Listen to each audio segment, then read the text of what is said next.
شریف میں قبیلہ غامدیہ کی اس عورت کا تذکرہ موجود ہے جو خود آئی تھی، کوئی گرفتار کر کے نہیں لایا تھا، از خود آئی۔ احساس پیدا ہو گیا نا گناہ کا۔ یہاں بہت ساری غلطیاں کر کے بھی لوگ جب اپنی بات کرتے ہیں تو کہتے ہیں کبھی یاد تو نہیں کسی کے ساتھ زیادتی کی ہو، یاد تو نہیں کبھی کسی کا۔ بھئی آپ نے اتنے بڑے ولی ہونے کا دعویٰ کر دیے۔ انسان تو انسان رہتا ہے۔ بڑے بڑے لوگ کہہ گئے کہ یا اللہ اگر انجانے میں بھی بھول گئے ہیں تو ہم سے درگزر فرما، لیکن جب ہم تیار ہی نہیں ماننے۔ حضرت انس بن مالک کہتے ہیں وہ خاتون آئی، کوئی پکڑ کے نہیں لایا، کسی 14 دنوں کے ریمانڈ پہ نہیں اسے منوایا گیا، اسے وہ خود بخود آئی۔ اور کریم محبوب علیہ السلام کے سامنے جب وہ کھڑی ہوئی تو اتنے درد سے میں نے کم لوگ روتے دیکھے ہیں جس درد سے وہ روئی۔ عرض کرنے لگی حضور میں غلطی کر بیٹھی ہوں، مجھ سے زنا ہو گیا، مجھے پاک کر دے۔ تو محبوب کریم علیہ السلام نے فرمایا تو کیسے ثابت کرے گی تو نے گناہ کیا؟ یعنی مجرم کو ثابت کرنا پڑ رہا ہے کہ میں گناہ گار۔ یہ وہ کمال ہے کہ انسانوں کو احساس ہونے لگے کہ یہاں ہم غلط ہیں۔ جب اعتراف جرم ہوتا ہے، جب بیماری کی تشخیص ہوتی ہے تو پھر اس کا علاج بھی ہو جاتا ہے۔ حضرت انس بن مالک کہتے ہیں وہ عرض کرنے لگی حضور میرے پیٹ میں ناجائز بچہ ہے۔ حضور نے فرمایا جا جب بچہ پیدا ہو تو پھر آنا۔ وہ 8 ماہ کے بعد آئی تو اس کی گود میں پھول سا بچہ تھا۔ حضور نے فرمایا واپس جا، جب روٹی کھانے لگ جائے تو پھر آنا۔ وہ 2 سال 2.25 سال دودھ پلاتی رہی، پھر جب آئی تو بچے کے ہاتھ میں روٹی کا ٹکڑا تھا۔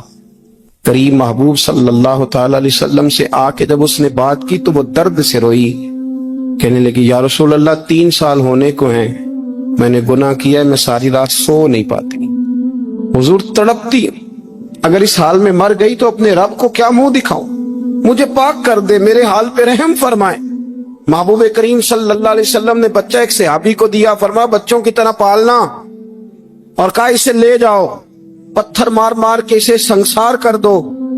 صحابہ کہتے ہیں اسے پتھر لگ رہے تھے اور حضور بے چینی کے ساتھ ٹہل رہے تھے۔ آ کے خبر دی حضور وہ تو وصال کر گئی، انتقال ہو گیا۔ فرمایا یہاں تک تو بات اس کی تھی۔ حضرت انس بن مالک کہتے اب محبوب کریم نے صحابیات سے فرمایا اسے غسل دو، کفن پہناؤ، جنازہ تیار ہو جائے تو مجھے خبر کرنا۔ حضرت انس بن مالک کہتے ہیں غسل ہوا، کفن ہوا، جنازہ تیار ہوا تو حیران ہم تب ہوئے جب میرے محبوب نے فرمایا صفے بناؤ، میں خود جنازہ پڑھاؤں گا، میں خود جنازہ پڑھاؤں۔